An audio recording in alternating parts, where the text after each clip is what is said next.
लक्ष्मण के मरने पर क्यों हंसने लगी माता सीता? जानिए रामायण का छुपा हुआ रहस्य। जय श्री राम। दोस्तों, जब लक्ष्मण ने प्राण त्यागे, पूरा अयोध्या रोया, पर वाल्मीकि आश्रम में माता सीता मुस्कुराई। आखिर क्यों? क्या जानती थी सीता जो दुनिया नहीं जानती? आज सुनिए रामायण का वह रहस्य जो युगों से छुपा रहा। नमस्कार प्रिय दर्शकों, हर हर महादेव। मित्रों, क्या आपने कभी सोचा है कि रामायण जैसी दिव्य कथा में भी कुछ ऐसे रहस्य छुपे हुए हैं जो आज भी हमारे हृदय को झकझोर देते हैं? रामायण केवल युद्धों, व्रतों और विजय की कथा नहीं है। यह प्रेम, त्याग और अपार वेदना की अमर गाथा भी है। हर पात्र का एक एक कदम, एक एक निर्णय धर्म और करुणा की गहराइयों से उपजा था। और इन्हीं पात्रों में एक थे श्री राम के छोटे भाई लक्ष्मण, जिन्होंने अपने जीवन का हर क्षण, हर श्वास केवल अपने भाई और धर्म की सेवा में अर्पित कर दिया।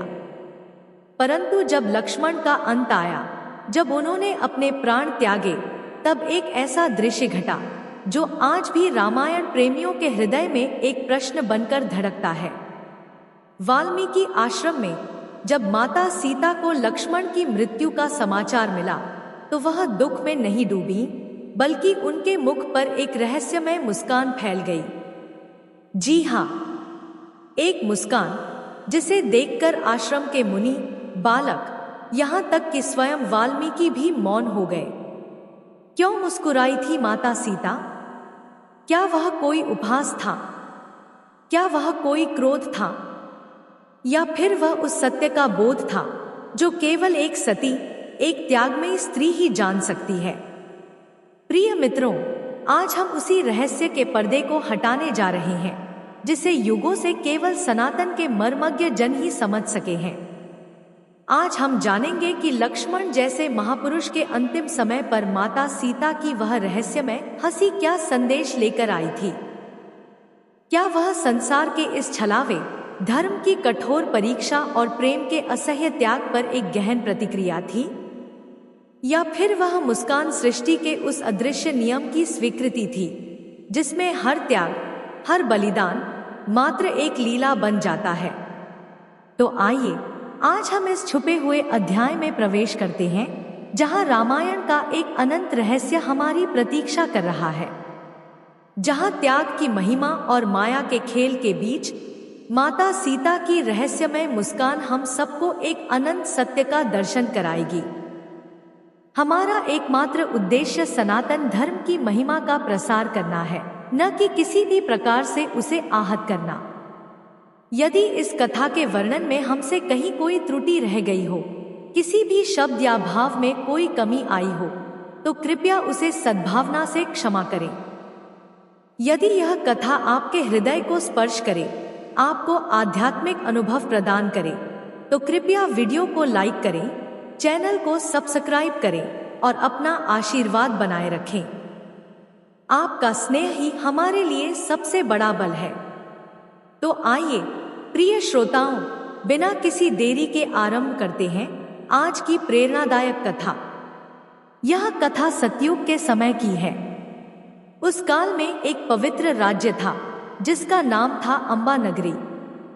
इस राज्य के राजा, जिन्हें सब राजा अम्ब के नाम से जानते थे, महान दानी और धर्मनिष्ठ थे।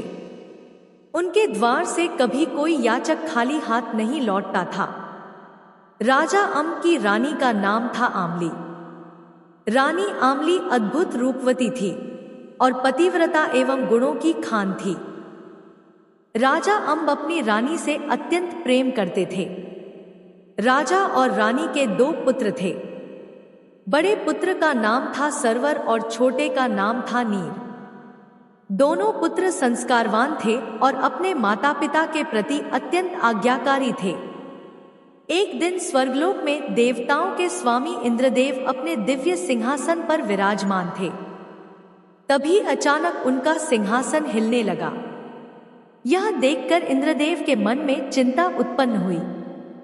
उन्होंने सोचा निश्चय ही पृथ्वी पर कोई ऐसा पुण्यात्मा है जिसके श्रेष्ठ कर्म मेरे सिंहासन को प्रभावित कर रहे हैं। वह अपने पुण्य के बल पर मेरे स्थान को प्राप्त करना चाहता है। इस विचार से व्याकुल होकर इंद्रदेव ने आर्ष विश्वामित्र को बुलाया और उनके सामने हाथ जोड़कर निवेदन किया, हे ऋषिवर, मेरी रक्षा करें। केवल आप ही इस कठिन समय में मेरी सहायता कर सकते हैं। विश्वामित्र ने कारण पूछा, हे देवराज, आप इतने विचलित क्यों हैं? इंद्रदेव ने उत्तर दिया, हे आर्षवर, जब मैं अपने सिंहासन पर विराजमान था तो अचानक सिंहासन हिलने लगा। निश्चय ही पृथ्वी पर कोई तपस्वी है जिसने अपनी तपस्या से मेरे स्थान को चुनौती दी है। कृपया आप उस तपस्वी की परीक्षा लें और यह जानें कि वह क्या चाहता है। आर्ष विश्वामित्र ने ध्यान लगाया और देखा कि पृथ्वी पर अम्ब नामक एक धर्मनिष्ठ, दानी और प्रजाहितैषी राजा है। उनके पुण्य इतने प्रभावशाली हैं कि स्वयं इंद्रदेव का सिंहासन डोल उठा है।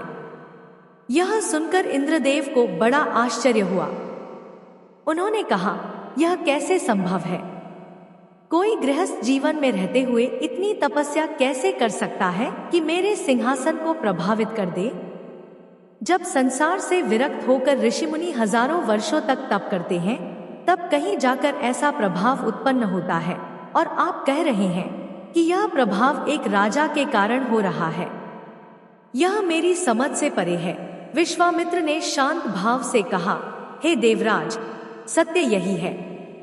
आप चाहे तो विश्वास करें या न करें। यदि विश्वास नहीं है तो चलिए पृथ्वीलोक चलकर स्वयं परीक्षा ले लें। यदि राजा अम्ब इस परीक्षा में सफल रहे तो आपको मेरी बात का विश्वास हो जाएगा। इंद्रदेव ने कहा, हे आर्ष, यह उचित रहेगा। हम दोनों साधुओं का वेश धारण करेंगे और पृथ्वी पर जाकर राजा अम्ब की परीक्षा लेंगे। यदि वह इस परीक्षा में सफल रहे तो मैं इंद्रपद त्याग कर उन्हें इस सिंहासन का अधिकारी बना दूंगा। इस प्रकार निर्णय कर दोनों स्वर्गलोक से पृथ्वी पर प्रस्थान कर गए। कुछ समय पश्चात वे धरती पर अंबा नगरी में पहुंचे। वहां पहुंचकर दोनों साधु हरि कीर्तन करते हुए नगरवासियों के घर घर जाकर भिक्षा देही, भिक्षा देही की पुकार लगाने लगे। साधुओं को देखकर कुछ नगरवासी आए और बोले, बाबा, आप यहाँ समुद्र किनारे खड़े होकर एक एक बूंद के लिए क्यों तरस रहे हैं? साधुओं ने पूछा, भक्तों, आपका क्या तात्पर्य है? नगरवासियों ने कहा, हे महात्मा, सत्य यही है कि हमारे नगर में यदि आप भिक्षा मांग रहे हैं तो यह व्यर्थ का परिश्रम है। आपको महाराज अम्ब के पास जाना चाहिए। वे इतने बड़े दानी हैं कि उनके दरबार से कोई भी याचक खाली हाथ नहीं लौटता। वहां आपकी सभी इच्छाएं पूर्ण होंगी। साधुओं ने कहा, अच्छा, यदि ऐसा है तो हमें मार्ग दिखाइए। हम अब महाराज अम्ब के पास ही भिक्षा मांगने जाएंगे। भक्तों, इस प्रकार देवराज इंद्र और आर्ष विश्वामित्र ने नगरवासियों से मार्ग पूछा और महलों की ओर चल दिए। कुछ समय बाद दोनों साधु महलों के सामने पहुंचे। जैसे ही साधुओं ने राजा के द्वार पर भिक्षा देही की आवाज लगाई, सेवक बाहर आए और बोले, महाराज की आज्ञा हो तो हम आपकी सेवा में उपस्थित हैं। बताइए क्या चाहिए? साधुओं ने उत्तर दिया, हम तपस्वी साधु हैं। दूर से आपके महाराज की ख्याति सुनकर आए हैं। हमने सुना है कि आपके महाराज किसी याचक को खाली हाथ नहीं लौटाते। हम एक विशेष इच्छा लेकर आए हैं। यदि राजा हमारी इच्छा पूरी कर दे तो हमारा यहाँ आना सफल हो जाएगा। आप जाकर महाराज को सूचित करें कि द्वार पर 2 तपस्वी साधु खड़े हैं और उनसे मिलना चाहते हैं। सेवक ने हाथ जोड़कर निवेदन किया, महात्मन, आप यहीं ठहरिए, मैं तुरंत महाराज को सूचना देता हूं। यह कहकर सेवक भीतर चला गया। कुछ समय बाद सेवक लौटकर आया और बोला, आइए, महाराज ने आपको दरबार में बुलाया है। दोनों साधु सेवक के पीछे पीछे दरबार की ओर चल पड़े। जैसे ही दोनों साधु राजा अम्ब के दरबार में पहुंचे और राजा की दृष्टि उन तपस्वियों पर पड़ी, राजा तुरंत अपना सिंहासन छोड़कर उठ खड़ा हुआ। वह महात्माओं के पास आया और बारी बारी से उन्हें प्रणाम करते हुए बोला, महाराज, यह मेरे जीवन का परम सौभाग्य है कि आज मेरे द्वार पर 2 सिद्ध महात्मा पधारे हैं। यह मेरे लिए ईश्वर की असीम कृपा है। कृपया पहले आप आसन ग्रहण करें। यह कहकर राजा अम्ब ने अपने सिंहासन पर दोनों महात्माओं को बिठा दिया। फिर उसने आरती का थाल मंगवाया, महात्माओं की आरती उतारी और उनके चरण पखारे। यह सब करने के बाद राजा ने आदरपूर्वक पूछा, महाराज, कृपया बताइए, आपके यहाँ आने का उद्देश्य क्या है? किस लिए आप मुझसे मिलने आए हैं? राजा की बात सुनकर साधु बोले, महाराज, आपकी उदारता और दानवीरता की चर्चा चारों दिशाओं में हो रही है। कहा जाता है कि राजा अम्ब के द्वार से कोई भी याचक खाली हाथ नहीं लौटता। हम भी एक इच्छा लेकर आपके पास आए हैं। राजा अम्ब ने कहा, हाँ महाराज, बताइए आपकी क्या इच्छा है? क्या आपको अन्न चाहिए, सोना चांदी चाहिए या हीरे जवाहरात? आप जो भी चाहते हैं मुझे बताइए, मैं आपकी वह इच्छा तुरंत पूरी करूंगा। आप बस आदेश करें। साधु बोले, राजन, हम साधारण महात्मा नहीं हैं, हमें यह सब कुछ नहीं चाहिए। राजा ने आश्चर्य से पूछा, तो फिर आपको क्या चाहिए? महात्मा बोले, राजन, पहले हमें वचन दे कि हम जो मांगेंगे वह आप हमें देंगे। जब तक आप वचन नहीं देंगे तब तक हम अपनी इच्छा आपके सामने प्रकट नहीं करेंगे। राजा अम्ब ने कहा, महाराज, आप मुझसे मेरे प्राण भी मांग लीजिए तो मैं हंसते हंसते दे दूंगा। कृपया अपनी इच्छा बताइए। साधु बोले, राजन, पहले वचन दीजिए, यही हमारा प्रण है। राजा अम्ब ने गंभीरता से कहा, महाराज, यदि ऐसा है तो मैं आपको वचन देता हूं कि आप जो भी मांगेंगे वह आपको प्राप्त होगा। अब कृपया आदेश करें। जैसे ही राजा ने यह वचन दिया, साधुओं के मुख पर एक रहस्यमय मुस्कान तैर गई। साधु बने आर्ष विश्वामित्र बोले, राजन, जब हम यहाँ आए थे तो हमारा उद्देश्य केवल भिक्षा लेना था और फिर अपने स्थान पर लौट जाना था। लेकिन जब आपने हमें अपने सिंहासन पर बैठाया तो हमारे मन में एक नया विचार आ गया। हमने जीवन भर तपस्या की है, अब क्यों न राजा होने का सुख भी भोगा जाए। इसीलिए राजन, हमें अपना राजपाट और सिंहासन दान में दे दीजिए। यही हमारी इच्छा है। आप चाहे तो इसे पूरा करें या अपने वचनों से मुकर जाए। हम खाली हाथ लौट जाएंगे। साधु की इन बातों को सुनकर राजा अम्ब ने बड़ी शांति से कहा, महात्मा जी, आज तक ऐसा कभी नहीं हुआ कि कोई याचक मेरे सामने आया हो और मैं उसे खाली हाथ लौटा दूं। यदि आपको मेरा राज्य चाहिए तो मैं अभी अपना ताज आपके सिर पर रख देता हूं। यह कहकर राजा ने अपना ताज उतारा और साधुओं को पहना दिया। फिर बोला, महात्मा जी, आज से आप इस राज्य के राजा हैं और मैं आपकी प्रजा। लेकिन राजा ने हाथ जोड़कर विनती भी की, मुनिश्रेष्ठ, मेरी आपसे एक प्रार्थना है। मैंने अपनी प्रजा को पुत्रवत स्नेह दिया है। कृपया ध्यान रखें कि आपके किसी कार्य से मेरी प्रजा को कोई कष्ट न पहुंचे। साधु बोले, राजन, अब इस राज्य के स्वामी हम हैं। हम अपनी प्रजा को सुखी रखें या दुखी, यह हमारा निर्णय होगा। आपने अपना राजपाट हमें दान कर ही दिया है, अब एक और कार्य करो। राजा ने पूछा, अब क्या करना है? साधु बने विश्वामित्र बोले, राजन, पहले यह बताओ कि तुम कितने प्राणी हो? राजा अम्ब ने कहा, महाराज, मेरे महलों में हम कुल 4 सदस्य हैं। मैं, मेरी प्राणप्रिय रानी आमली, मेरा बड़ा बेटा सरवर और मेरा छोटा बेटा नीर। ऋषि विश्वामित्र बोले, राजन, हम नहीं चाहते कि आप हमारे राज्य में रहें और हमारे राज्य संचालन में कोई बाधा उत्पन्न करें। हमें किसी भी प्रकार का हस्तक्षेप स्वीकार नहीं। इसीलिए राजन, हम आपको आदेश देते हैं कि कल सुबह सूरज उगने से पहले आप हमारे राज्य की सीमा छोड़कर कहीं और चले जाएं, क्योंकि एक राज्य में दो राजा नहीं रह सकते। यदि आप यहाँ रहेंगे तो प्रजा आपको ही राजा मानेगी और हमें वह सम्मान नहीं मिलेगा जो राजा को मिलना चाहिए। इसलिए राजन, सूरज उगने से पहले आपको यह राज्य छोड़ना होगा। राजा अम्ब ने करुण स्वर में कहा, महाराज, मेरे छोटे छोटे बच्चे हैं, मैं उन्हें लेकर कहाँ जाऊं?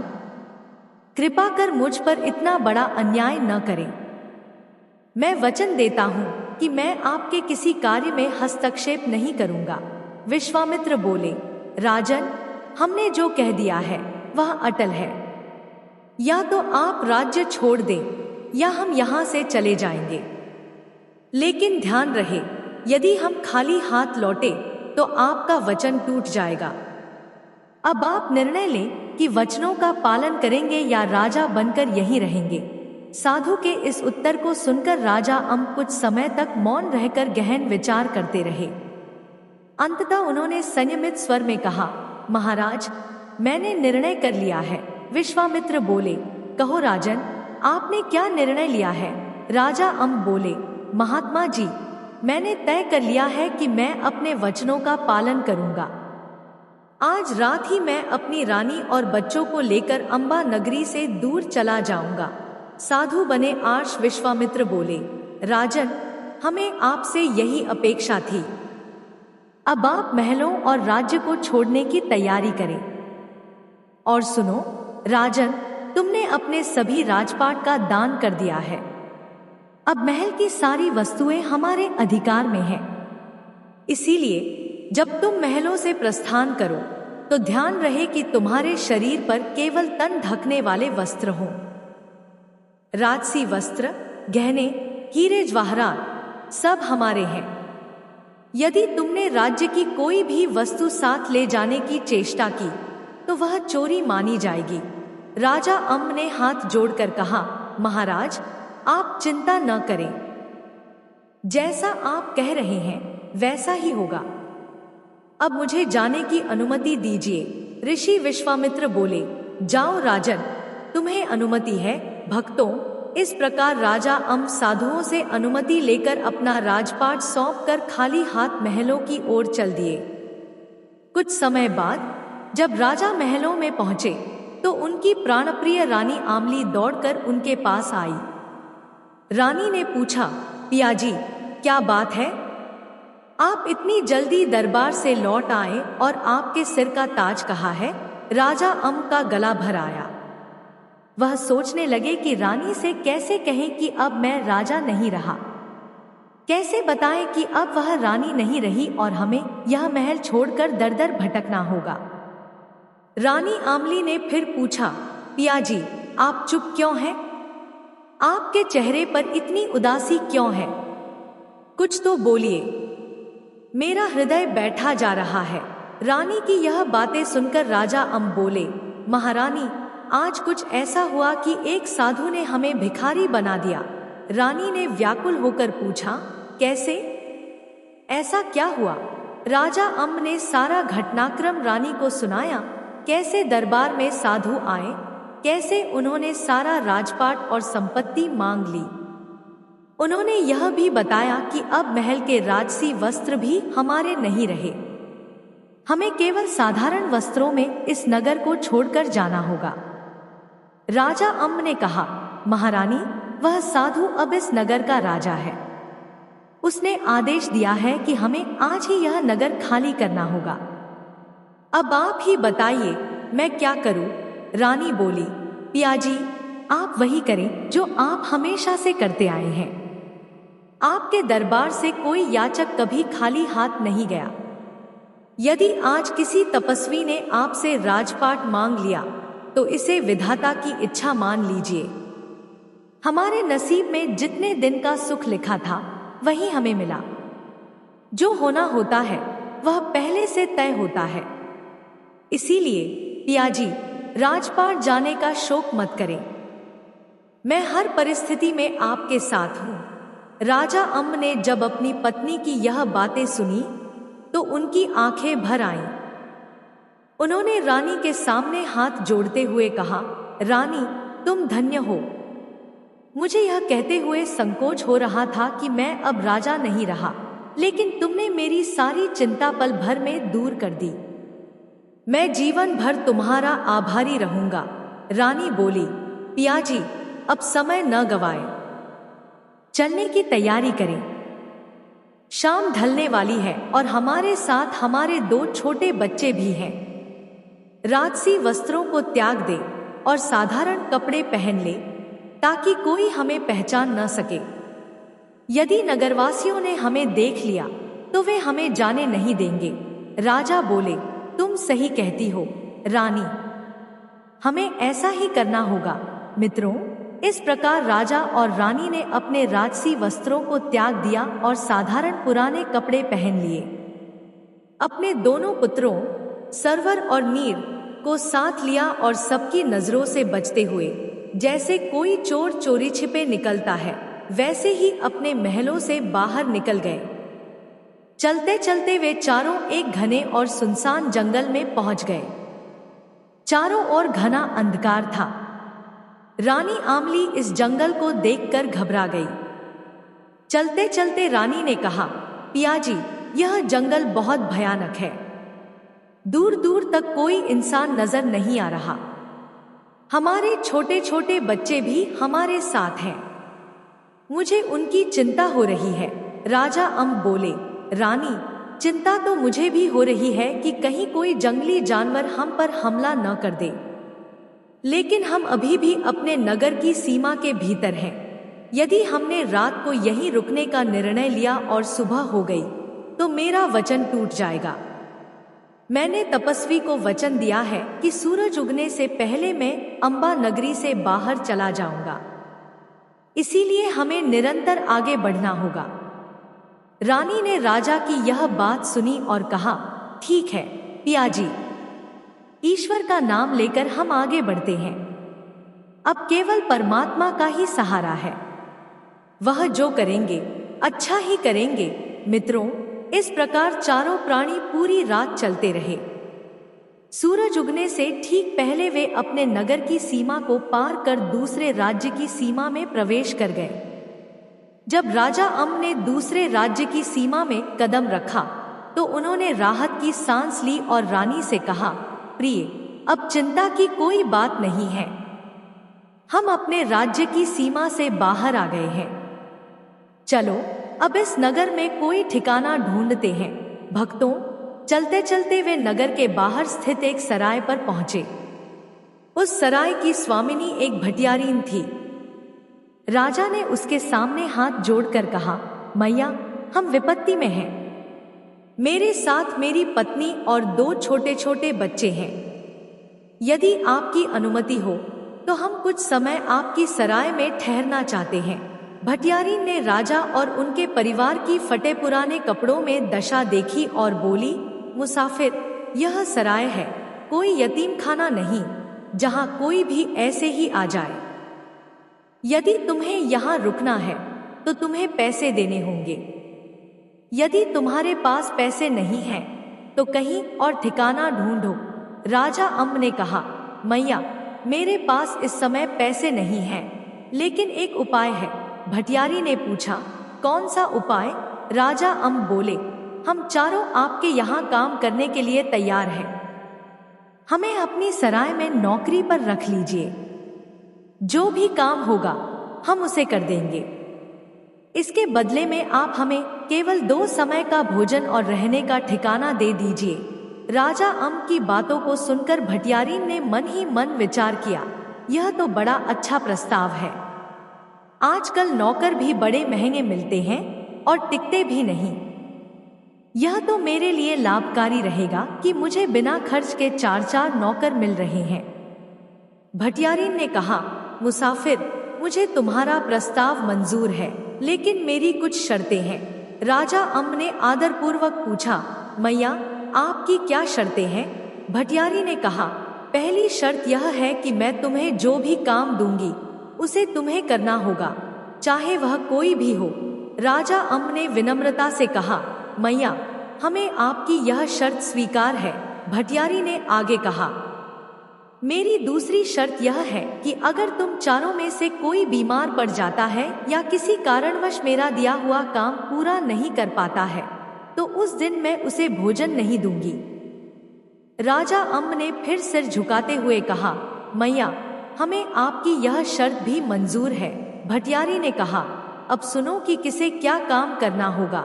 भटियारी ने राजा अम्ब से कहा, मुसाफिर, तुम्हारा काम यह होगा कि तुम प्रतिदिन सुबह भोर होते ही जंगल में जाओगे और वहां से 4 गट्ठर सूखी लकड़ियां काटकर मेरी सराय में लाओगे।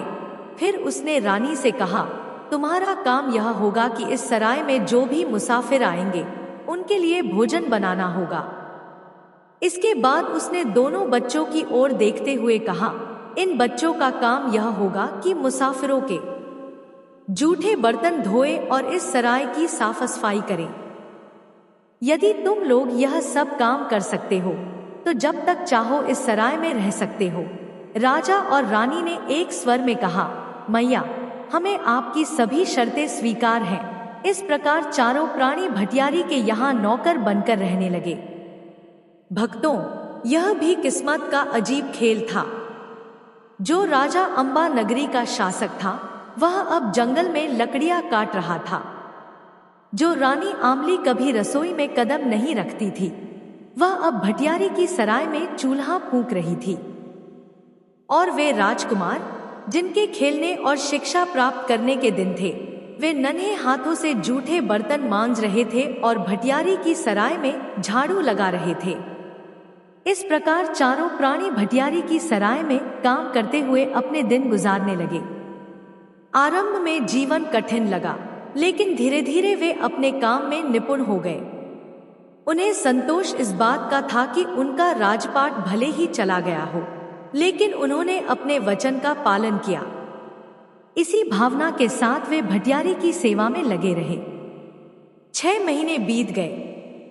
एक दिन राजा अम्ब जंगल में लकड़ियां काटने गए थे। उसी दौरान भटियारी की सराय पर एक सौदागर आया। उसे देखकर भटियारी दौड़कर उसके पास पहुंची और कहा, हुजूर, आज तो बड़े दिनों बाद आपके दर्शन हुए हैं। सौदागर ने मुस्कुराते हुए कहा, भटियारी, क्या बताऊं, हमारा काम ही ऐसा है, कभी इस शहर में तो कभी उस शहर में। छोड़ो यह सब, मुझे बहुत भूख लगी है, जल्दी से खाना लगवा दो। मुझे आज अपने जहाज के साथ दूसरे देश जाना है। भटियारी बोली, हुजूर, आप जो चाहे आदेश करें। मैं अपनी नौकरानी को कह दूंगी कि आपके लिए वही भोजन बनाए। इसी बीच रानी आमली सराय की रसोई में खाना बना रही थी। जब भोजन तैयार हुआ तो रानी आमली ने भोजन का थाल सजाया और सौदागर के पास लेकर गई। जैसे ही सौदागर ने रानी आमली को देखा, वह मंत्रमुग्ध हो गया। उसने अपनी आंखों से इतनी सुंदर स्त्री पहले कभी नहीं देखी थी। रानी आमली भोजन का थाल सौदागर के सामने रखकर अंदर चली गई। सौदागर ने भटियारी से कहा, भटियारी, यह कौन है? इतनी अद्भुत सुंदरता मैंने पहले कभी नहीं देखी। इसने तो एक झलक में मेरा दिल चुरा लिया। भटियारी ने चतुराई से कहा, हुजूर, यह मेरी दासी की दासी है। अगर आप इसे पाना चाहते हैं तो आपको कीमत चुकानी होगी। सौदागर ने कहा, भटियारी, तुम जितनी भी कीमत मांगोगी मैं देने को तैयार हूं, बस इसे किसी भी तरह मेरा बना दो। भटियारी बोली, तो ठीक है, मुझे 1 लाख स्वर्ण मुद्राएं दे दीजिए।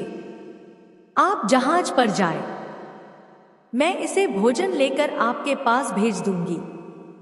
जैसे ही यह जहाज पर पहुंचेगी, आप जहाज को रवाना कर दीजिए।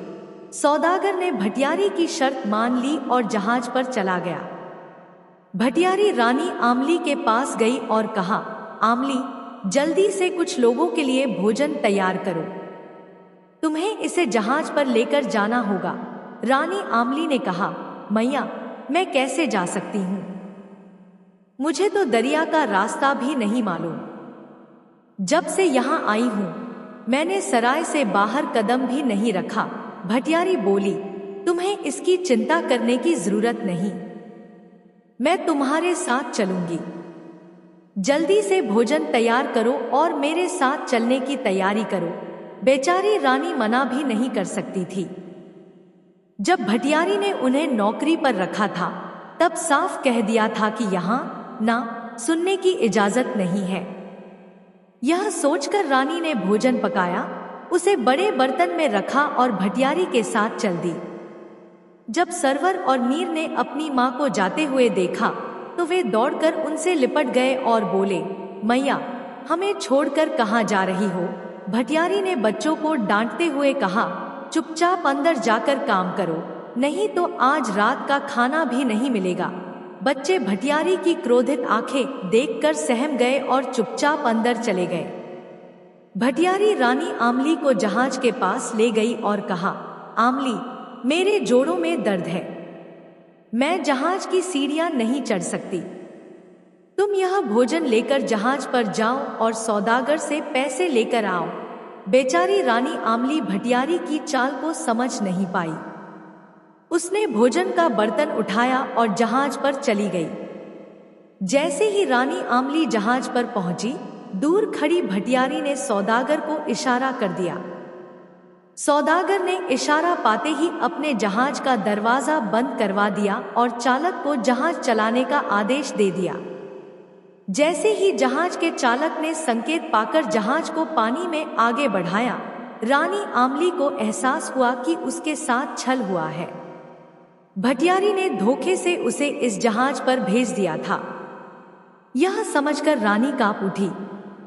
उसे विश्वास नहीं हो रहा था कि एक स्त्री दूसरी स्त्री के साथ ऐसा कर सकती है। भक्तों, कुछ स्त्रियां उस लकड़ी के समान होती हैं जो कुल्हाड़ी में जुड़कर अपनी ही जाति का नाश करती है। रानी आमली ने हाथ जोड़कर सौदागर से कहा, भैया, कृपा करके जहाज रोक दीजिए। आप मुझे कहाँ ले जा रहे हैं? सौदागर ने उत्तर दिया, सुंदरी, हमने तुम्हें भटियारी से 1,00,000 स्वर्ण मुद्राओं के बदले खरीदा है। अब तुम हमारी रानी बनोगी और हमारे साथ रहोगी। यह सुनकर रानी का दिल दहल गया। उसने अपना सिर जहाज की दीवार से टकराकर कहा, हे विधाता, आपने मुझे किस मुसीबत में डाल दिया? जैसे ही रानी ने सिर दीवार पर मारा, सौदागर आगे बढ़कर उसे पकड़ने की कोशिश करने लगा। रानी ने तुरंत कहा, सौदागर, वहीं रुक जाओ। मैं कोई साधारण स्त्री नहीं हूं। मैं उस राजा की पत्नी हूं जिसने अपने वचन की खातिर अपना पूरा राजपाट त्याग दिया। मैं एक पतिव्रता स्त्री हूं और कहा जाता है कि पतिव्रता स्त्री का सतीत्व अपने पति की रक्षा करता है, चाहे वह दूर ही क्यों न हो। यदि तुमने मुझे बिना मेरी मर्जी के छुआ तो तुम उसी क्षण जलकर भस्म हो जाओगे। यह सुनकर सौदागर हंस पड़ा और बोला, सुंदरी, मुझे अपनी मीठी बातों से बहलाने की चेष्टा मत करो। मैं अनुभव से परिपक्व हूं, तुम्हारे शब्दों से भयभीत नहीं होने वाला। भक्तों, जैसे ही सौदागर ने रानी को छूने के लिए हाथ बढ़ाया, उसे लगा मानो उसका शरीर भयंकर अग्नि में तपने लगा हो। भयभीत होकर उसने अपना हाथ तुरंत खींच लिया। फिर वह बोला, ठीक है सुंदरी, मैं तुम्हें स्पर्श नहीं करूंगा, पर मेरी एक शर्त है। रानी ने शांत भाव से कहा, बताइए, आपकी क्या शर्त है? सौदागर बोला, मैं 12 वर्षों तक तुम्हें स्पर्श भी नहीं करूंगा और तुम्हें अपनी बहन के रूप में स्वीकार करूंगा, परंतु जब 13वां वर्ष आरंभ होगा तब तुम मेरी पत्नी बनोगी। रानी ने गंभीरता से कहा, ठीक है, मैं आपकी यह शर्त स्वीकार करती हूँ। आज से आप मेरे धर्म भाई और मैं आपकी धर्मभन। भक्तों, इस प्रकार रानी आमली ने अपनी बुद्धिमत्ता और सतीत्व के बल पर अपने सतीत्व की रक्षा की। सौदागर ने रानी के लिए जहाज पर एक अलग कक्ष बनवाया और आदेश दिया कि कोई भी उस कक्ष के पास न जाए। उधर भटियारी सराय में लौट आई। सरवर और मीर अपनी माँ के विषय में पूछने लगे। बोले, काकी, हमारी माँ कहाँ है? आप उन्हें साथ लेकर गई थी, पर अब तक लौटी नहीं। भटियारी ने क्रोध में कहा, मुझे नहीं मालूम तुम्हारी माँ कहाँ गई। ज्यादा सवाल करोगे तो मारूंगी। सरवर बोला, काकी, आप झूठ बोल रही हैं। हमारी माँ आपके साथ गई थी। यह सुनकर भटियारी तमतमा उठी। बोली, अच्छा, मैं झूठ बोल रही हूं। रुको, अभी तुम्हें सबक सिखाती हूं। और उसने दोनों बच्चों को निर्दयता से पीटा तथा उन्हें सराय से बाहर निकाल दिया। रोते बिलखते सरवर और नीर जंगल की ओर भाग निकले। वहां राजा लकड़ियां काट रहे थे। बच्चों को इस हाल में देखकर राजा फौरन पेड़ से नीचे उतर आए और पूछा, बच्चों, क्या हुआ? तुम यहाँ क्यों आए हो? सरवर ने रोते हुए कहा, पिताजी, काकी हमारी माँ को अपने साथ ले गई थी, पर अब वह अकेली लौट आई है और माँ का कुछ पता नहीं। जब हमने पूछा तो हमें बुरी तरह पीटकर बाहर निकाल दिया। पिताजी, हमें माँ के पास ले चलिए। हमें माँ की बहुत याद आ रही है। यह सुनकर राजा ने अपने बच्चों को गले से लगा लिया और बोले, चुप हो जाओ मेरे लालो, चलो हम तुम्हारी माँ को ढूंढते हैं। राजा ने दोनों पुत्रों को अपनी गोदी में उठाया और भटियारी की सराय की ओर बढ़े। जब वहां पहुंचे तो राजा ने विनम्रता से भटियारी से पूछा, मैया, मेरी पत्नी कहाँ है? कृपा कर बताइए। भटियारी कठोर स्वर में बोली, मुझे क्या मालूम तेरी औरत कहाँ गई? भाग गई होगी किसी के साथ। क्या मैं तेरी पत्नी की रखवाली के लिए बैठी हूं? सरवर ने तुरंत कहा, पिताजी, यह औरत झूठ बोल रही है। हमारी माँ को जबरदस्ती यह ले गई थी। माँ तो जाना नहीं चाहती थी। राजा हाथ जोड़कर फिर बोले, मैया, हम पहले ही दुख में हैं। कृपा कर हमें सच्चाई बता दीजिए। भटियारी गुस्से से बोली, अच्छा, तो अब राजा के सिपाही बुलाकर मुझ पर डंडे बरसवाओगे? एक तो मैंने तुम्हें सराय में जगह दी और अब उल्टा मुझ पर इल्जाम लगा रहे हो। जाओ यहां से। मेरी सराय में तुम्हारे लिए कोई जगह नहीं है। दोबारा आए तो चोरी का इल्जाम लगाकर जेल भिजवा दूंगी। राजा ने भारी मन से अपने पुत्रों से कहा, पुत्रों, यह स्त्री दुष्ट है। यह हमें सत्य नहीं बताएगी। हमें स्वयं अपनी माँ को ढूंढना होगा। यह कहते हुए राजा अपने दोनों बच्चों को गोदी में उठाकर सराय से आगे बढ़ गए। भक्तों, देखिए धर्मप्रायण जनों की राह में कैसी कैसी कठिनाइयां आती हैं। राजा जिसने पहले अपना राज्यपाट गवाया, फिर लकड़हारे की तरह सराय में काम किया और अब अपनी प्राणप्रिय पत्नी से भी बिछड़ गया, किंतु राजा ने हार नहीं मानी। अपने पुत्रों के संग आगे बढ़ते चले गए। चलते चलते राजा एक नदी के किनारे पहुंचे। वहां पहुंचकर उन्होंने अपने बड़े पुत्र सरवर से कहा, पुत्र, तुम यहीं रुको। पहले मैं तुम्हारे छोटे भाई नीर को नदी पार करा दूं, फिर तुम्हें ले चलूंगा। सरवर ने सहमति में सिर हिलाया। राजा ने अपने छोटे पुत्र नीर को कंधे पर बिठाया और नदी पार कराने लगे। सकुशल उन्होंने नीर को नदी के उस पार उतार दिया। फिर वे अपने बड़े बेटे सरवर को लाने के लिए वापस लौटने लगे। तभी जंगल से एक भयंकर शेर निकल आया और धीरे धीरे नीर की ओर बढ़ने लगा। नीर ने भयभीत होकर चिल्लाया, पिताजी, मुझे बचाइए, शेर मुझे खा जाएगा। राजा ने पुत्र की चीख सुनी और तुरंत पीछे मुड़े। घबराहट में उनका संतुलन बिगड़ गया और वे नदी में गिरकर डूबने लगे। इधर सरवर नदी के दूसरे किनारे पर खड़ा अपने पिता की राह देख रहा था और उधर नीर को शेर ने अपने जबड़ों में दबा लिया और जंगल की ओर ले गया।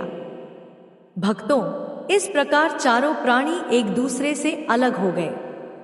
लेकिन कहते हैं, जिसे भगवान बचाते हैं उसे कोई मार नहीं सकता। नियति ने अपना करिश्मा दिखाया। जिस नीर को शेर अपने जबड़ों में दबाए ले जा रहा था, उस पर एक शिकारी की दृष्टि पड़ गई। शिकारी ने तीर से शेर पर वार किया। तीर लगते ही शेर बौखला गया और नीर उसके मुंह से नीचे गिर पड़ा। शिकारी दौड़कर नीर को उठाया, उसे अपने सीने से लगाया और अपने घर ले गया। उधर सरवर, जो अपने पिता की प्रतीक्षा कर रहा था, देर तक रोता रहा और अंततः थककर नदी किनारे रेत पर सो गया। अगली सुबह नगर का एक धोबी कपड़े धोने के लिए उसी नदी के किनारे आया। जैसे ही उसने सरवर को सोते हुए देखा, वह उसके पास गया और उसे प्यार से जगाया। धोबी ने पूछा, बेटा, तुम कौन हो और इस सुनसान किनारे पर क्या कर रहे हो? सरवर ने अपने जीवन की पूरी कथा सुनाई और कहा, बाबा, मैं तो एक राजकुमार था, पर अब इस दुनिया में मेरा कोई नहीं रहा। मैं अनाथ हूं। धोबी ने प्रेम पूर्वक कहा, बेटा, ऐसा नहीं कहते। जिसका कोई नहीं होता, उसका स्वयं भगवान होता है। आज से मैं तुम्हारा पिता हूं और तुम मेरे बेटे हो। चलो मेरे साथ मेरे घर। इस प्रकार धोबी सरवर को अपने घर ले गया और अपने पुत्र के समान उसका पालन पोषण करने लगा। उधर राजा अम्ब, जिन्हें नदी की लहरें बहाकर ले गई थी, एक ऐसे नगर में आ पहुंचे जहां के राजा का कुछ समय पूर्व देहांत हो चुका था। नगर की रानी ने घोषणा कर रखी थी कि ब्रह्म मुहूर्त में नगर के द्वार पर जो पहला यात्री दिखाई देगा, उसे अपना पति बनाकर राज्य का उत्तराधिकारी बनाया जाएगा। संयोगवश राजा अम्ब उसी नगर के फाटक पर पहुंचे। जब उन्होंने देखा कि फाटक बंद है, तो वहीं बैठकर उसके खुलने की प्रतीक्षा करने लगे। भक्तों, जैसे ही ब्रह्म मुहूर्त में फाटक खुला, सैनिकों ने राजा अम्ब को बाहर खड़ा पाया और उन्हें पकड़ लिया। राजा अम्ब घबराकर बोले, मैं निर्दोष हूं, मुझे कहां ले जाया जा रहा है? सैनिकों ने विनम्रता से कहा, महाराज, शांत रहिए, सब शीघ्र समझ आ जाएगा। कुछ ही समय बाद राजा अम्ब को रानी के समक्ष प्रस्तुत किया गया। रानी ने उन्हें प्रणाम किया, हीरे जवाहरातों से जड़ी माला पहनाई और कहा, महाराज, आज से आप हमारे राज्य के स्वामी हैं और मैं आपकी रानी। राजा अम्ब कुछ समय तक तो विश्वास ही नहीं कर सके कि यह सब सत्य है या स्वप्न। पर जब उन्हें राजसी वस्त्र पहनाए गए और उनके सिर पर ताज सजाया गया, तो उन्होंने समझा कि यह प्रभु की लीला है। उनके हृदय से निकला, हे प्रभु, जब मैं राजा था तब आपने मुझे फकीर बना दिया और अब जब मैं फकीर हो गया था तो एक बार फिर मुझे राजा बना दिया। यह आपकी अपार माया है। यदि यही आपकी इच्छा है तो मैं इसे सहज स्वीकार करता हूँ। इस प्रकार राजा अम्ब ने उस नगर का शासन संभाल लिया। उनके राज्य में न्याय और धर्म की स्थापना हुई। जहाँ पहले भ्रष्टाचार फैला था, वहाँ अब सत्य और सेवा का वातावरण बन गया।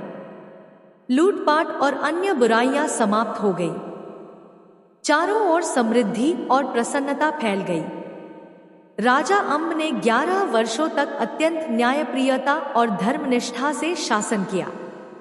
इतने वर्षों में बहुत कुछ बदल चुका था।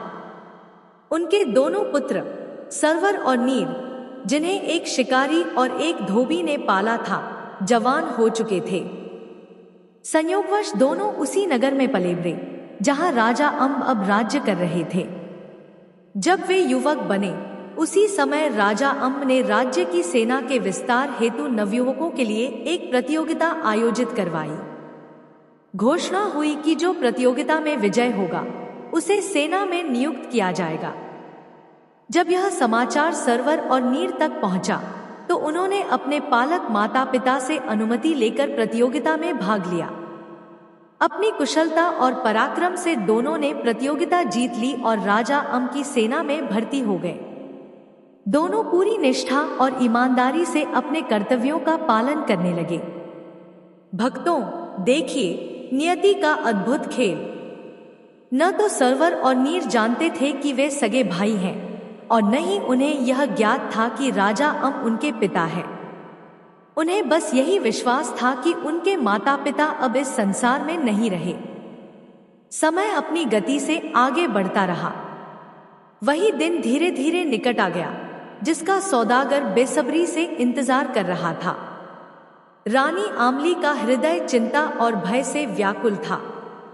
12 वर्षों की कठिन तपस्या और सतीत्व की रक्षा अब अंतिम परीक्षा पर थी। रानी हर क्षण ईश्वर से प्रार्थना करती रहती, हे प्रभु, कोई चमत्कार कीजिए, मेरे पति को मुझे लौटा दीजिए। उधर वही सौदागर जिसने छल से रानी आमली को अपने जहाज पर ले जाया था, व्यापार हेतु उसी नगर के तट पर आ पहुंचा जहां राजा अम का राज्य था। सौदागर दरबार में उपस्थित हुआ और राजा अम से प्रार्थना की, महाराज, मैं एक व्यापारी हूं, मेरे जहाज में बहुमूल्य सामान है, कृपया मेरी रक्षा हेतु सैनिक भेजें। राजा अम ने मुस्कुराकर कहा, आपका हमारे नगर में स्वागत है, आप निश्चिंत रहिए, आपके जहाज की रक्षा हमारी जिम्मेदारी है। राजा ने दीवान को आदेश दिया, इस व्यापारी के जहाज की सुरक्षा के लिए योग्य सैनिक नियुक्त करो। दीवान ने आदेश का पालन करते हुए सरवर और नीर को बुलाया और कहा, आज रात तुम्हारी ड्यूटी है, तुम्हें सौदागर के जहाज की सुरक्षा करनी है। ध्यान रहे, एक पंख भी जहाज से न हिले। सरवर और नीर ने गर्व से उत्तर दिया, दीवान साहब, निश्चिंत रहिए, हमारे रहते उस जहाज के पास कोई परिंदा भी पर नहीं मार सकेगा। वे पूरी तैयारी के साथ अपने अस्त्र शस्त्र लेकर जहाज की सुरक्षा में लग गए। भक्तों, वह रात भादों की अंधेरी रात थी। चारों ओर घना अंधकार छाया हुआ था। जहाज के भीतर रानी आमली अपने कक्ष में लेटी करुण स्वर में ईश्वर से प्रार्थना कर रही थी, हे प्रभु, 12 वर्षों तक मैंने अपनी मर्यादा की रक्षा की है, अब 3 दिन बाद यह सौदागर मुझे अपनी रानी बना लेगा। यदि मेरे पति मुझे नहीं मिले तो मैं अपने प्राण त्याग दूंगी, पर इस दुष्ट की रानी नहीं बनूंगी। प्रभु, मेरी रक्षा कीजिए। उधर सरवर और नीर जागते हुए पहरा दे रहे थे। आधी रात बीत चुकी थी। सरवर ने नीर से कहा, भाई, रात बहुत लंबी लग रही है, नींद घेर रही है, कोई कहानी सुना दो ताकि हम जागते रहें और हमारे कर्तव्य में कोई त्रुटि न आए। नीर मुस्कुराया और बोला, ठीक है भाई, मैं तुम्हें एक कहानी सुनाता हूँ ताकि नींद न आए और हम सजग रहकर अपने कर्तव्य का पालन कर सकें। दूसरा सैनिक बोला, अच्छा बताओ, मैं तुम्हें कैसी कहानी सुनाऊं, अपनी बीती सुनाऊं या जगबीती? पहला सैनिक बोला, भाई, जगबीती तो सब सुनाते हैं, आज अपनी बीती सुनाओ। भक्तों, इधर दोनों सैनिकों में यह वार्तालाप चल रहा था और उधर रानी आमली अपने कक्ष में बैठी उनकी बातचीत ध्यान से सुन रही थी। वह सोचने लगी, यह सैनिक कौन है, क्या बातचीत कर रहे हैं? इस शंका से रानी और भी सजग होकर उनकी बातें सुनने लगी। तभी दूसरा सैनिक बोला, सुनो भाई, अब मैं तुम्हें अपनी बीती कहानी सुनाता हूँ। फर्क बस इतना है कि तुम्हारी कहानी में धोबी है और मेरी कहानी में शिकारी। दूसरा सैनिक बोला, क्या मतलब, साफ साफ बताओ। पहला सैनिक बोला, सुनो भाई, पहले पूरी कहानी सुनो, फिर सब समझ जाओगे। जब राजा अम्ब अपने बड़े बेटे को किनारे बैठाकर छोटे बेटे को नदी पार करा रहे थे, तो वे छोटे बेटे को सुरक्षित दूसरे किनारे छोड़ आए। लेकिन जैसे ही वे बड़े बेटे को लेने लौटने लगे, एक शेर जंगल से निकल आया और छोटे बेटे के पास पहुंच गया। छोटा बेटा डर से चिल्लाने लगा। राजा अम्ब ने यह आवाज सुनी और पीछे मुड़ते ही संतुलन खो बैठे और नदी में बह गए। उधर वह शेर छोटे बच्चे को जबड़े में दबाकर ले जाने लगा। जंगल में एक शिकारी की नजर उस शेर पर पड़ी। उसने तत्काल तीर से शेर पर वार किया और बच्चे को उसके चंगुल से छुड़ाकर अपने घर ले गया। फिर उसने उस बालक को अपनी संतान की तरह पाला। जब वह बच्चा बड़ा हुआ तो उसी तरह एक राजा की सेना में भर्ती हुआ। और आज जो सैनिक तुम्हारे सामने खड़ा है वह मैं हूं, वही बच्चा जिसे शेर उठा ले गया था। पहले मुझे भी लगता था कि मैं अनाथ हूं, मेरा कोई नहीं, पर जब मैंने तुम्हारी कहानी सुनी तो समझ आया कि मैं अकेला नहीं हूं। मेरा बड़ा भाई मेरे पास है। यह सुनकर सरवर भावुक हो गया। उसने नीर को गले से लगा लिया और कहा, इसका मतलब तुम मेरे वही बिछड़े हुए छोटे भाई नीर हो। नीर ने आंखों में आंसू भरकर कहा, हाँ भैया, मैं ही वह अभागा हूं जिसे नियति ने तुमसे और माता पिता से अलग कर दिया था। हमारा राजपाट छिन गया, हमारा परिवार बिखर गया, लेकिन ईश्वर की कृपा से हम आज फिर एक हो गए। दोनों भाई एक दूसरे के गले लगकर फूट फूट कर रोने लगे। उधर जहाज के कमरे में बैठी रानी आमली यह दृश्य देख रही थी।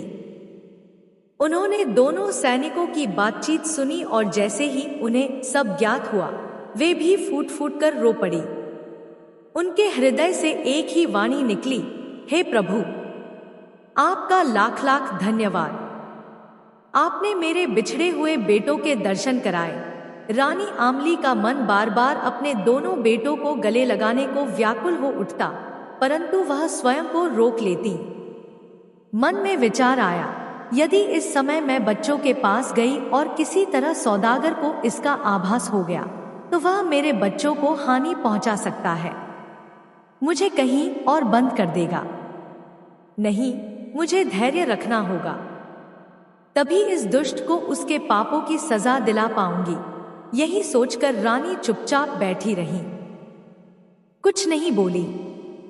उधर पूरी रात दोनों सैनिक जहाज की रक्षा करते रहे। जैसे ही भोर हुआ, वे अपनी छावनी लौट गए। उनके जाने के बाद रानी आमली बाहर आईं और जहाज पर लदे कीमती सामान को उठाकर नदी में फेंकने लगी। जब सारा सामान नदी में गिर चुका, तब वह सीधे सौदागर के पास गई और बोली, भैया, आप तो यहाँ चैन की नींद सो रहे हैं और उधर वे सैनिक हमारे जहाज का सारा सामान लेकर भाग गए। रानी आमली की बात सुनकर सौदागर क्रोध में उबल पड़ा। बोला, यह कैसे हो सकता है? रानी ने दृढ़ स्वर में कहा, भैया, यह हो चुका है। मैंने अपनी आंखों से देखा है कि वे सैनिक तुम्हारे कीमती सामान को लेकर चले गए हैं। सौदागर बोला, यदि ऐसा है तो तुम यहीं रुको, मैं अभी राजा के पास जाकर न्याय मांगता हूँ। यह कहकर सौदागर सीधे राजा अम्ब के दरबार में पहुंचा और करुण स्वर में बोला, महाराज, मैं लूट गया, बर्बाद हो गया। जिन सैनिकों को आपने मेरे जहाज की रक्षा के लिए भेजा था, वही मेरा सारा माल लेकर भाग गए। कृपा कर न्याय दीजिए। यदि मुझे न्याय नहीं मिला तो मैं आपके सामने अपने प्राणोत्सर्ग कर दूंगा। राजा अम्ब गंभीर स्वर में बोले, सौदागर, हमारे सैनिक ऐसा काम नहीं कर सकते। फिर भी यदि तुम कह रहे हो तो हम तुम्हारी बात को महत्व देंगे। क्या तुम्हारे पास कोई साक्षी या प्रमाण है? सौदागर बोला, हाँ महाराज, मेरी पत्नी ने स्वयं यह दृश्य अपनी आंखों से देखा है। राजा बोले, तो ठीक है, अपनी पत्नी को ले आओ, हम अपने सैनिकों को भी बुलाते हैं, सच्चाई अभी सामने आ जाएगी। कुछ ही देर में राजा अम्ब ने दीवान को आदेश दिया कि उन दोनों सैनिकों को बंदी बनाकर दरबार में लाया जाए, जो रात को जहाज की रखवाली कर रहे थे। दीवान ने तुरंत आदेश का पालन किया। उधर सौदागर भी अपनी पत्नी यानी रानी आमली को लेकर आया। रानी ने लंबा घूंघट निकाला हुआ था। जब दोनों पक्ष सामने खड़े हो गए तो राजा अम्ब ने दरबार की कार्यवाही आरंभ की। राजा बोले, सौदागर, अपनी पत्नी से पूछो, क्या यही वे सैनिक हैं जिन्होंने तुम्हारे जहाज से चोरी की थी? सौदागर ने पूछा, क्या यही वे सैनिक हैं जिन्हें तुमने सामान ले जाते देखा था? रानी आमली ने गर्दन हिलाकर स्वीकृति दी। राजा अम्ब बोले, सिर्फ गर्दन हिलाने से काम नहीं चलेगा, जो कुछ देखा उसे स्पष्ट शब्दों में कहो। रानी आमली विनम्रता से बोली, महाराज, सब कहूंगी, पर पहले इन सैनिकों से कहिए कि जो कहानी इन्होंने रात में सुनाई थी वही इस दरबार में भी सुनाएं। राजा थोड़े आश्चर्य से बोले, सौदागर, कहीं तुम्हारी पत्नी पागल तो नहीं है? हम चोरी की जांच कर रहे हैं और वह कहानी सुनाने की बात कर रही है। रानी शांत भाव से बोली, महाराज, सत्य उजागर होगा यदि वे वही कहानी सुनाएं। राजा ने सैनिकों से कहा, तुम वही कहानी सुनाओ जो रात को जहाज पर पहरा देते समय सुनाई थी। राजा के आदेश पर दोनों सैनिक कहानी सुनाने लगे।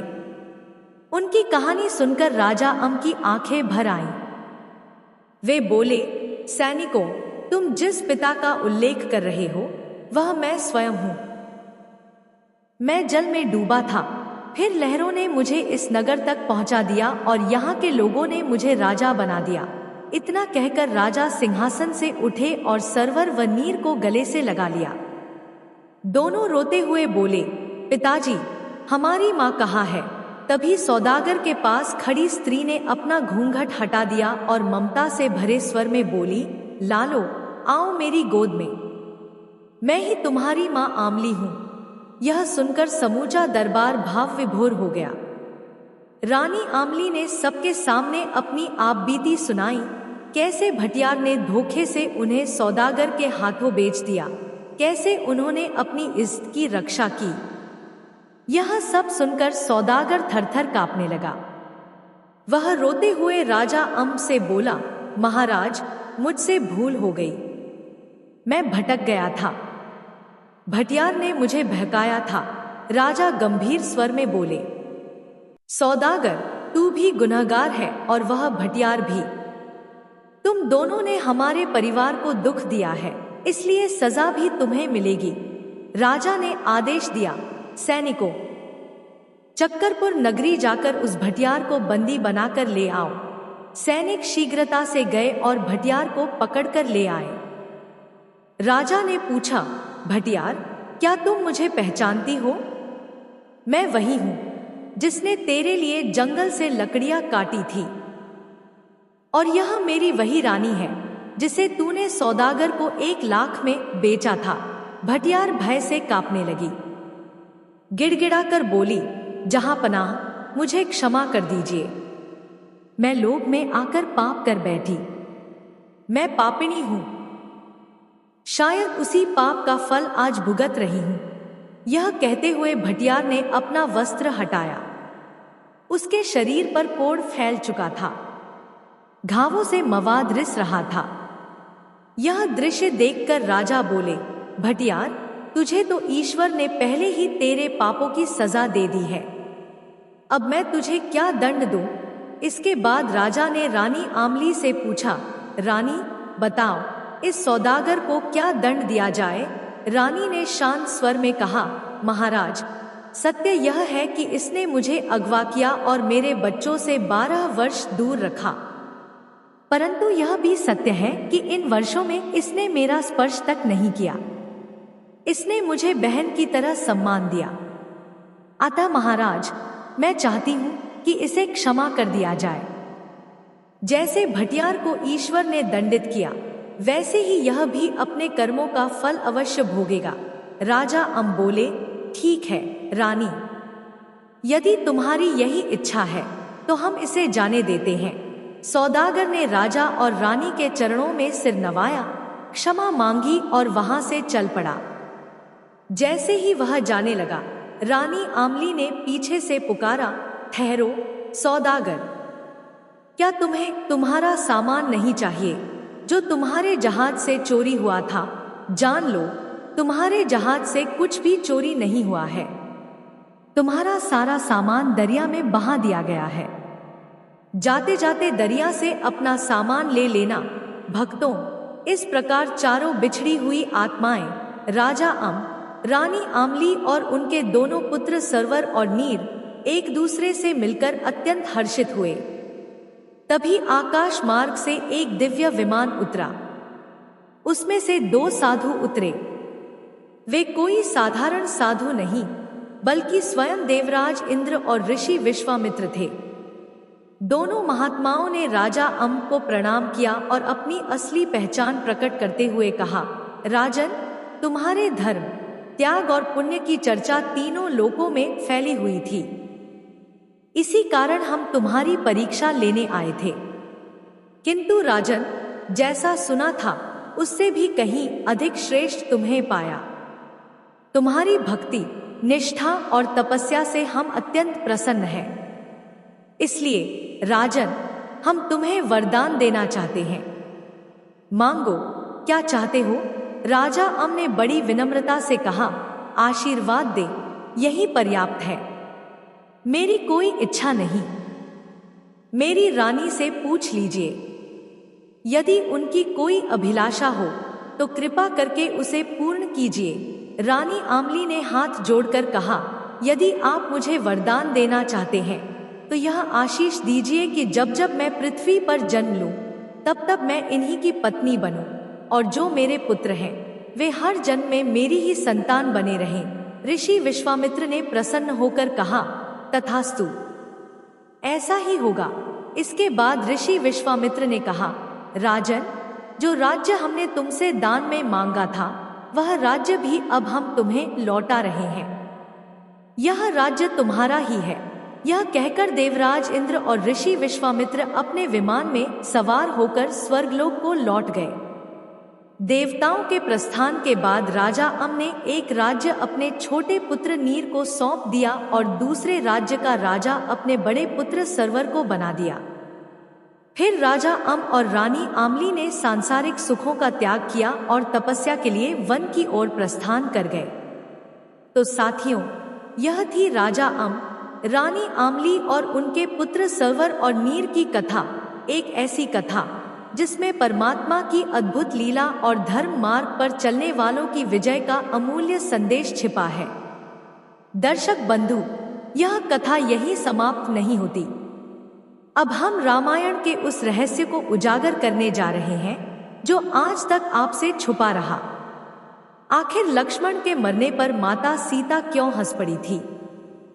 प्रिय दर्शकों, रामायण वह अमर कथा है जो हमें धर्म, प्रेम और त्याग का सर्वोच्च आदर्श सिखाती है।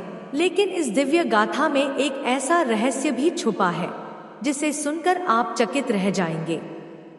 क्या आप जानते हैं, जब लक्ष्मण, जिन्होंने अपने प्राणों से भी बढ़कर अपने भाई श्री राम की सेवा की, जब उन्होंने अपने प्राण त्यागे, तब माता सीता, जो सतीत्व और करुणा की मूर्ति थी, हंस पड़ी थी? जी हाँ, एक रहस्यमय मुस्कान उनके मुख पर आ गई थी। क्यों? आइए अब हम आपको इस छुपे हुए रहस्य से परिचित कराते हैं।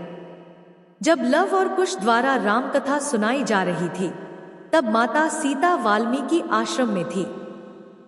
उनके हृदय में एक एक शब्द गूंज रहा था, राम का वियोग, लक्ष्मण का त्याग, अयोध्या का राजमहल और वह पवित्र प्रेम जिसे उन्होंने राम के लिए अपने प्राणों से भी बढ़कर निभाया था। उधर राम दरबार में जब धर्म संकट आ गया, या तो राजा का धर्म निभाना था या भाई का प्रेम, तब लक्ष्मण ने बिना एक क्षण गंवाए अपने प्राण त्यागने का निश्चय कर लिया। लक्ष्मण, जिन्होंने सीता माता की रक्षा के लिए प्राणपण से संघर्ष किया था, आज स्वयं मृत्यु का वरण कर रहे थे राम के वचन की रक्षा के लिए। जब वाल्मीकि आश्रम में यह समाचार पहुंचा कि लक्ष्मण ने जल समाधि ले ली है, तो आश्रम में सन्नाटा छा गया। सबकी आंखें भर आईं, पर माता सीता के मुख पर एक विचित्र मुस्कान फैल गई, एक दिव्य हंसी जो वेदना से उपजी थी और ज्ञान के अंतिम शिखर को छू रही थी। वह हंसी उपहास की नहीं थी, वह हंसी थी जीवन और माया के इस अद्भुत खेल की समझ की। माता जानती थी कि यह शरीर, यह जीवन सब एक नाटक है जिसके हर पात्र को अपना अपना अभिनय करना है और अंततः सबको लौट जाना है। उन्होंने हंसकर कहा, देखो संसार का न्याय।